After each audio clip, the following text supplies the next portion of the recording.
Hi everyone, welcome to this episode of Media Mayhem. Today our guest is Tony Ortega. He is the executive editor of the Lip TV and is formerly the editor of The Village Voice. He's written about Scientology since 1995, and in May of 2015 he released a book about Scientology's harassment of journalist Paulette Cooper entitled The Unbreakable Miss Lovely. He is also one of the stars of the award-winning documentary Going Clear by director Alex Gibney and author and producer Lawrence Wright. And today we're going to be discussing Going Clear, as well as all things Scientology, especially the recent suicide of Jim Carrey's girlfriend. And I want to welcome you to the show, Tony. It's always great to be on your show, Allison. Well, you've been breaking a lot of news this week and some last week about the death of Jim Carrey's girlfriend. Her name is Catriona Caterona. Is that right? How do you say her name? I think her family in Ireland says Catriona. Catriona. But her friends in California generally called her Cat. Well, Catriona White, or Cat, who took her own life last week, and she had been a Scientologist, and according to some of your reporting, her involvement in in Scientology had become an issue in her relationship with Jim Carrey. Why don't you tell me a little bit about her suicide and the events that have transpired since this poor young woman took her own life? Yeah, I got this tip originally last week from one of my best sources who asked me if I realized that this woman who had just made the news was a Scientologist. I didn't know that. And so I got some really good sources on this. Kat is from Ireland. She came over to the United States in 2009, and she got involved with a clique of young Scientologists who are, in Hollywood trying to make it. And she was also trying to make it in the entertainment industry. She did a small amount of acting. She also did makeup work. And then in 2012, everything changed for her. It was a real monumental year. That was the year she met Jim Carrey and began dating him. They dated for about 5 months. Also that year, her father back in Ireland died of brain cancer. And it was especially difficult for her because she couldn't go to the funeral. It turns out she was in the United States illegally. She only dated Jim Carrey for about 5 months, and they broke up. And then a few years later, this year, they started dating again. And they then were seen various places. And then on Thursday, September 24th, Jim reportedly broke up with her. And she was found dead by her friends on Monday, September 28th. Now, we still don't know when in that period she actually took the drug overdose. Some people are pointing out that her dad, the third anniversary of her dad's death was on the 26th. But that time of death has not been established. We don't know when she died. Her friends found her on the 28th. And so once I found out she had been a Scientologist, there was a lot of information about, what she had done in Scientology. But the real surprise came a few days later when Ed Winter, the Los Angeles coroner, told reporters that they were asking about the funeral and the family in Ireland and Jim Carrey, and Ed Winter told them, well, no, I have to release her to her husband. And they said, what husband? It turns out on January 15th, 2013, Kat married a man named Mark Damian Burton in Las Vegas. And they kept it so quiet that even her friends had no idea she was married. This guy Burton has released her body to the family. Kat's being flown back to Ireland for burial, and Jim Carrey is reportedly going too. But there's a lot of questions about this Burton guy, about what Kat was doing in Scientology.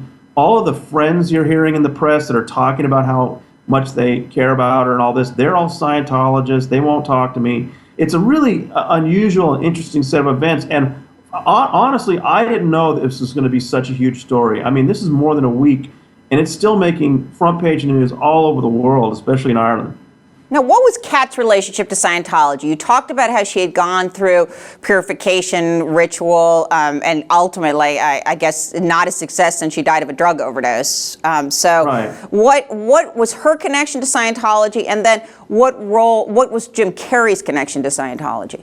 Right. I have a story coming out tomorrow which will explain that actually her encounter with Scientology began in Ireland. I was originally told that by my sources, but I wasn't sure they were right about that. I thought she had first run into Scientology in Los Angeles, but now I find that they were correct from the start.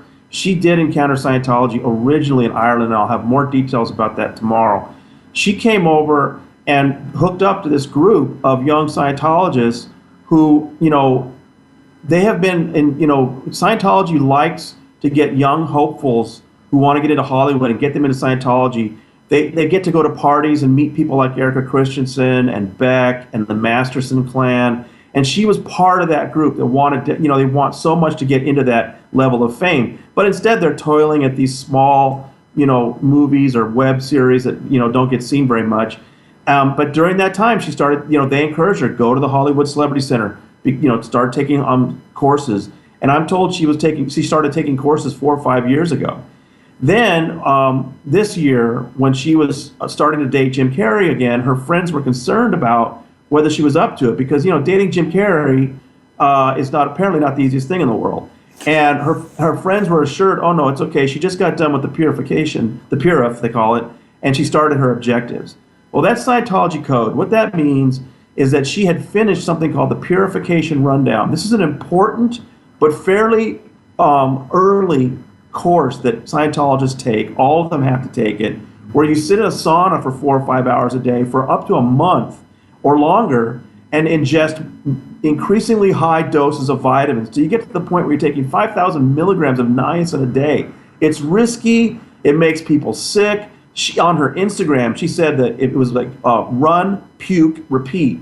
And on day 29, I can't feel my legs. Those are the things she was saying on Instagram about the Purification Rundown. But she did finish it. She had been paired with another Scientologist who's a small-time actor named Travis Case, which is common on some Scientology courses that they give you someone else to work with. They call your twin. And then she and Case had then gone on to work on the objectives in a course that's called the Survival Rundown. And in recent years, Scientology leader David Miscavige has put huge emphasis on these two courses and another one called Student Hat. And he's asking all Scientologists to do them, even if it means redoing them. And in the case of Travis Case, he was redoing the purification. And I really believe Miscavige is putting emphasis on these lower level courses because they have no higher level courses to offer them. Since L. Ron Hubbard died in 1986, there's no higher levels that they can go to. So it's almost like the analogy I use is that David Miscavige has asked a lot of people with master's degrees and doctorates to go back and repeat kindergarten, first and second grade and pay a lot of money for it. And they're doing it. And so I think for Kat, this was probably her first time through these courses, but they're like I said, a big emphasis is put on them. So what happens in the survival rundown? These objectives. I don't know if you saw The Master, Allison. Do you remember that scene where Philip Seymour Hoffman is having Joaquin Phoenix walk back and forth between a window and then a wall? Yes. And he's touching him. Yes. Touch the window, touch the wall. Yeah. And to the point where Joaquin and Phoenix basically has a breakdown. That's the objectives. And Scientologists will tell you that the point of it, and they have you touch things, they have you pick up a bottle, pick up a book, and over hundreds of hours. And Scientologists will tell you the point is to put you in present time. What that means is, you're not thinking of the past, you're only thinking about the now, kind of a new age thing. And that's fine, but it's kind of grueling and sometimes even brutal. And I've had numerous Scientologists tell me that it's really not good for your mental health. And yeah. Along with a lot of their other things, yeah. She was reportedly doing that, earlier this year, and then had stalled on it in the last few months of her life. I don't know why. I don't know if she was struggling with it or not. I'd love to ask Travis Case, her twin, but he's not talking. For whatever reason, she was not doing well. But this was not an absolute beginner in Scientology. She had been in Scientology for several years, had completed significant courses, and I find it interesting. People are making a big deal about the fact that she apparently killed herself with drugs that were actually owned by Jim, and she had apparently taken some drugs out of his medicine cabinet, including some sedatives that might have killed her, and they were Jim's under an alias, and that to me is significant because as a Scientologist, she wouldn't have drugs of her own, so she had to get them from somewhere, and I think that may be the reason why she took Jim's. Let me ask you this. I mean, there's a couple of questions, but there are issues about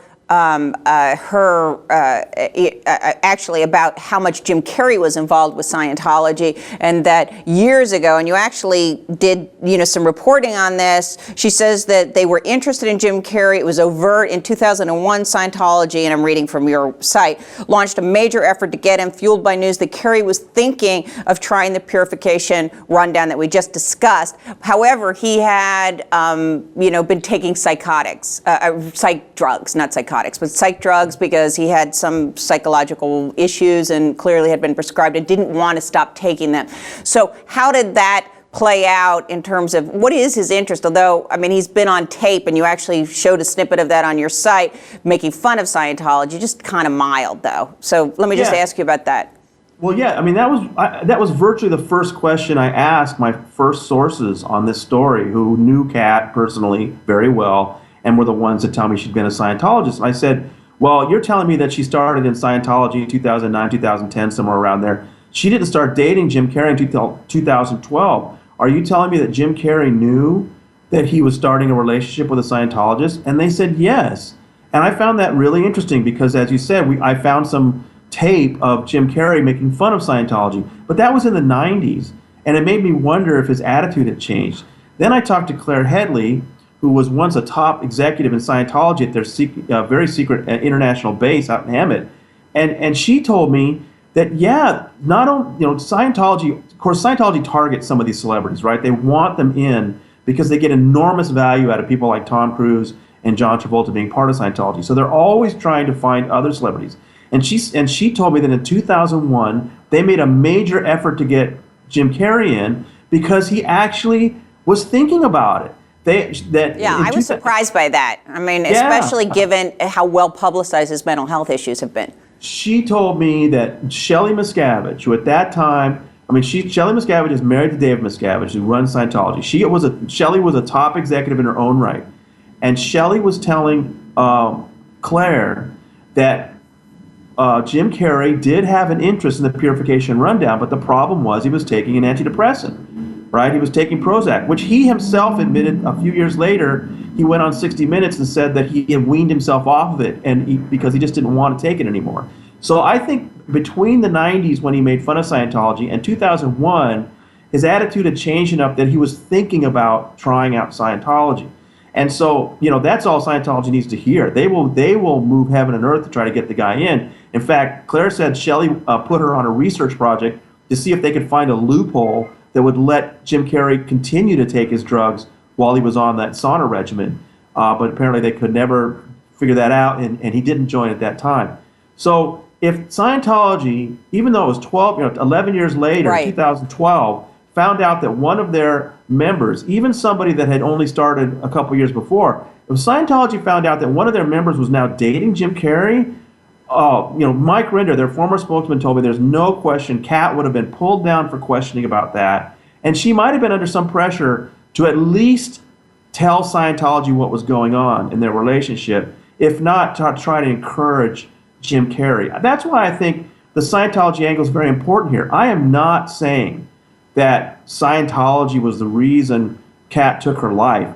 What I am saying is that, we've heard that she battled depression, just like Jim has. And if you're battling depression, the last thing you want to be involved in is something like Scientology, which denies which demonizes the psychiatric industry.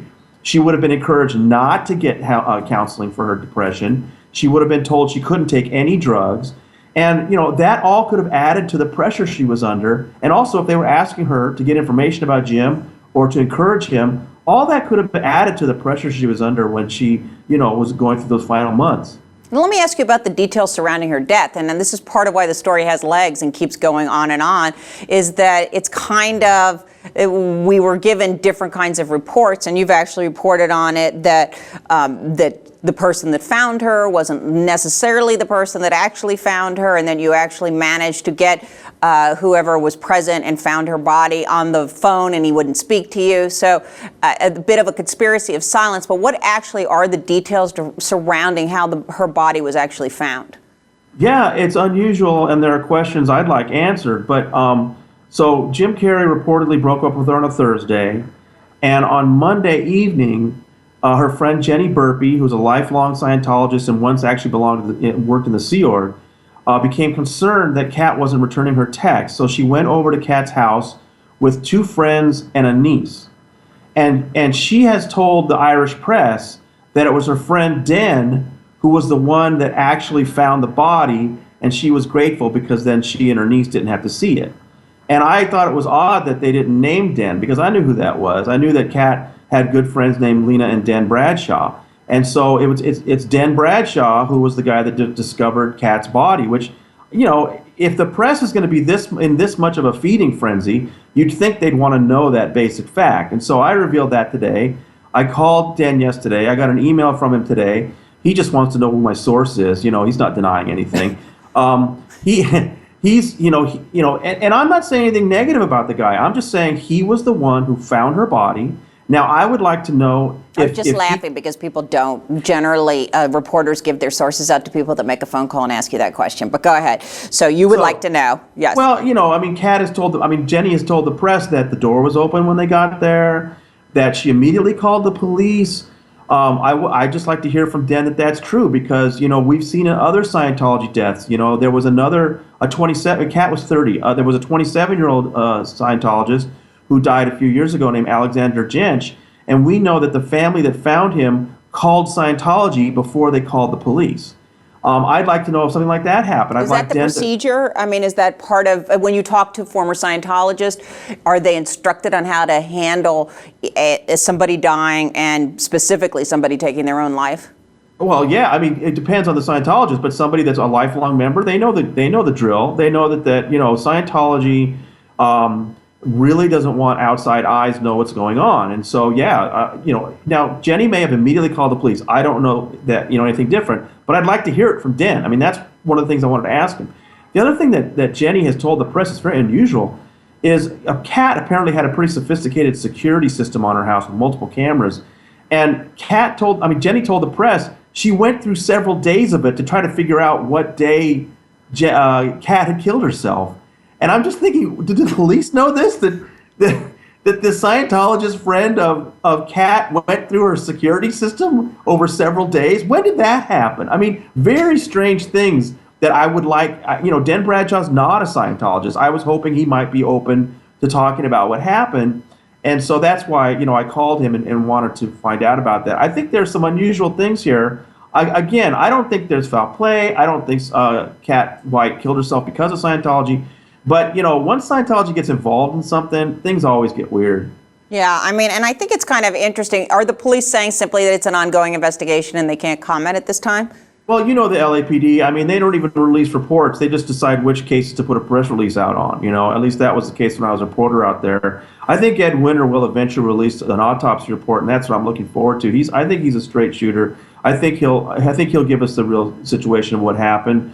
And I expect that we'll find that she, took an overdose of sedatives, and they might not even be able to determine exactly what day it happened. And then it's just a matter of, what were the pressures she was under leading up to that. I'm curious about that, too, because it seemed to me odd that somebody would be dating an actor of the high profile of somebody like Jim Carrey, and Scientology wouldn't be salivating. And that when you say she was under pressure, I would assume she was under ridiculous pressure to bring him in. And that I'm curious why he also would agree. I mean, that comes part and parcel with dating somebody in Scientology, and we've seen the scenario play out with Tom Cruise and Katie Holmes, and also Nicole Kidman, and you've been on the show discussing that. So I'm just curious about how that would actually work in reality, in terms of that relationship, and what your sources are saying on that topic. My sources, like I said, were able to help me. I confirmed that she was a Scientologist, who the man was that she married. But they don't have personal knowledge about what pressure she was under. And so I talked to Mike Render, for example, who's a former top guy in the whole church, and he's telling me there's no question she would at least be called down for questioning. Beyond that, we don't know. We can kind of go on history about, what Claire Headley told me about when Claire Headley told me that Jim Carrey, they made a major effort on him in 2001, she said the key reason was that they had a spy on him. somebody was, I mean, Scientology knew that Jim Carrey was on Prozac because one of, some source close to Jim told Scientology that. So it's just the way Scientology works. They're an intelligence gathering operation. They have a spy wing. I don't know how many churches have a spy wing, but Scientology does. It used to be called the Guardian's Office. Now it's called the Office of Special Affairs. And that you mentioned my book. That's what my book is about. Is the Guardian's Office back in the 70s was brazenly burglarizing federal offices to steal documents about themselves.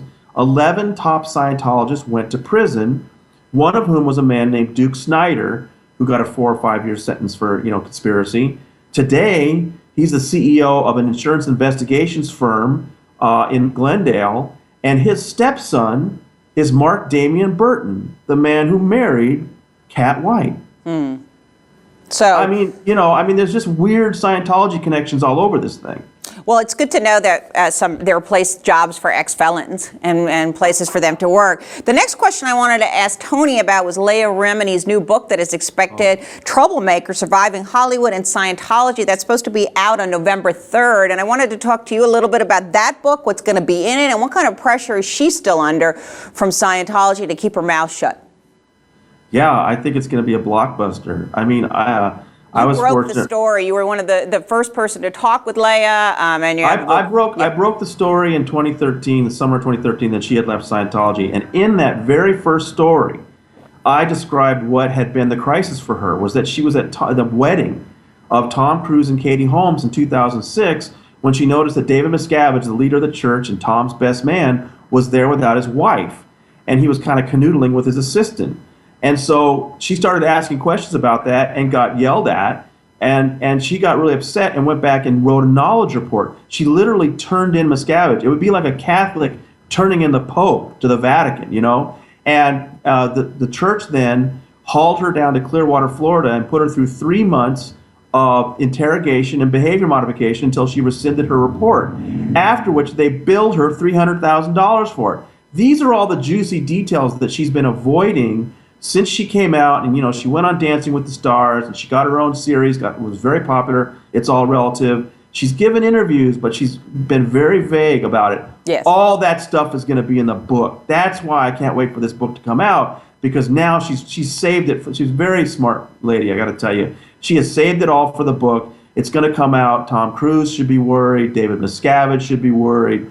Kirstie Alley should be worried. I mean, this book, Going Clear has been so amazingly successful, but Leah's book is going to reach a whole different audience, because people are going to pick it up that remember her from King of Queens and think she's a great actress. They want to hear about her years in Hollywood, and they're going to get an amazing dose of reality about the Church of Scientology. Especially the Celebrity Center and the area. I mean, the circles that she moved in are circles that we rarely hear about, except for through you. Seriously, I mean, they've done a very good job, the celebrities, of pushing the church and proselytizing for the church and saying very little about their specific involvement and in the church. So I think I'm kind of looking forward to it. I wonder, does she still under a lot of pressure for the church to keep her mouth shut? No, I mean, she did things right. She came out and her first, if you're watching her, it became obvious her first goal was just get the career back on track, right? And she did such a brilliant job with that. She appeared on Ellen. She went on Dancing with the Stars. She got a role in a TV Land series. Then she got her own reality series. She's worked really hard since she came out to get her career going again. She looks fabulous. And all this time she's been writing a book very quietly. I mean, this woman is very smart. So now when this book comes out, I mean, she's fearless. I don't think Scientology has tried to harass her the way they have other people too. I think they know it would backfire. So she's got nothing to fear. She's got a major publisher behind her. She's got major studios behind her. This is gonna be a major bomb. Now, the one thing I am curious about is that she agreed to give ABC the big, inside scoop. And so Dan Harris of 2020 is going to be interviewing her, and it'll air on October 30th, a few days before the book actually comes out. That's interesting because ABC has chickened out at least 3 times in the last few years on big Scientology stories. I think that, and the reason is Scientology just sends them a ton of lawyer letters and tries to scare them. And ABC is a network you can scare. Now, I don't think they'll succumb this time. I think they've announced it. They're not going to do this to Dan Harris. They've done it to him before. But this time, I think they will go through with it, and it's going to be fascinating. Well, I think that would be a big change, too, in how the media, the mainstream media, covers Scientology and the fear. I mean, I think that's a bad step. For Scientology, should be concerned because it's becoming almost commonplace because I think in part because of Going Clear, where we're able to openly discuss the Church of Scientology in the press. And speaking of Going Clear, it's doing very well. You're one of the stars of the film, and it also won a number of Emmys. And I just wanted to talk to you about reports in The Hollywood Reporter that there has been some pressure to keep Going Clear from getting an Oscar nom for Best Documentary. It also did open in theaters in New York and Los Angeles. Tony and I went to see it when I was in New York, and it's just an amazing film. For those of you who haven't seen it, it's still on HBO. You can get it on demand. So, or order it in a number of different ways on all the different media platforms. So let me ask you, Tony, do you think they're going to be successful in keeping it from getting an Oscar nod? Well, I think if anything, they're just making it more likely it's going to win. And it is available on DVD, by the way. Now you can order it and get a DVD. Merry Christmas! Everybody should get it on DVD. Yeah. Hollywood Reporter did a really nice job on this story. Alex Gibney, I don't know, 2 weeks ago or something, had put out a tweet saying that there was a guy named Joe Taglieri, and he was warning people that he was actually working for Freedom Magazine, so watch out. And so now Hollywood Reporter followed that up and found that, yes, there are specific people who are important in the Oscar documentary division in deciding on the nominations. And this reporter for Scientology's propaganda magazine, Freedom, has been approaching them, apparently trying to poison them against the movie. And they quoted Rory Kennedy. Different members who've made significant contributions in the field of documentaries have said that they've been approached by this guy. I mean, Scientology's been attacking the film all year. I mean, as far back as January, they created a website and just attack Alex and Larry and the other people in the film. And it hasn't really, I think viewers know that they're going to judge the film on their own. And that it's a very compelling film. These people are telling you the truth about what they went through, and Scientology's complaints are trivial. And anyway, so it hasn't affected anything. It was up for 7 Emmys. The 3 that it won were the big 3. It won Best Documentary, and for Alex, it won Best Writer and Best Writer and Best Direction. So it took the 3 best Emmys for documentary. Now it's going to be it may be we hope it gets nominated for an Oscar. We'll see. And all Scientology's doing is drawing more attention to it, which is Allison, you know how much money studios spend on advertisement in the trades, just trying to get people to pay attention to their film to get it nominated. And Scientology just handed Alex Gibney, a priceless round of free publicity. I think to some extent that's true. The Academy does tend to be risk averse and to go a bit more mainstream, but I think this is yet another sign that being able to speak openly about what does happen in Scientology has changed. I mean, the ability of the media in all different forms. So, I actually think it is going to get a nod, and I don't think that I agree with you. I think that in this instance, again, all publicity is good publicity, and especially in the documentary world, it's difficult to get attention. And this film has blown up. So I think it's quite interesting. And lastly, I wanted to talk to you a little bit about the wedding of Tom Cruise's daughter. She actually was married in London, and Isabella Cruz, who was adopted during the marriage of Tom Cruise and Nicole Kidman. She married her British boyfriend, Max Parker, in a Scientology ceremony in London on September 18th. Nicole Kidman was not there, and reportedly Tom Cruise was not present either, but the reports coming from the Daily Mail are that Nicole Kidman was banned, and we've heard reports from the press over the years, and even from Tony and also from some of my own sources, that Nicole Kidman's relationship with her children was strained, to say the least. And we've also learned over the years that they chose to live with their father and continue their Scientology courses and education, and were very very, very much involved with the church. So do you think there's any truth to that Nicole was banned, or was this just an issue of, I mean, with neither parent at this ceremony? Apparently Nicole Kidman had dinner the night before. I guess the question is there any truth that she was banned? And also, what is the relationship she has now with both of her children that were adopted during her marriage to Tom Cruise? Yeah, the question I've been asked the most is, the way it's funny the way this wedding is being reported in such different ways by different publications. And you can see which publication, there are certain publications that want it to be true, that Tom and his kids are leaving Scientology. And they look for any reason to promote that idea. And so, Tom wasn't there, Max Parker's not a Scientologist. Oh, Bella must be leaving Scientology. And I tell them, just, no, that's not enough information. Chris White is the guy that broke this news in an Australian publication called Woman's Day.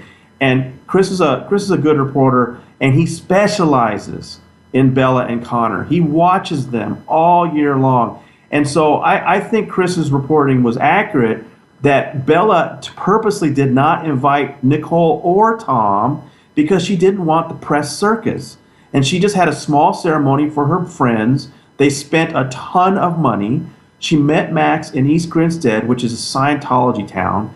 And he's an IT geek that's not a Scientologist.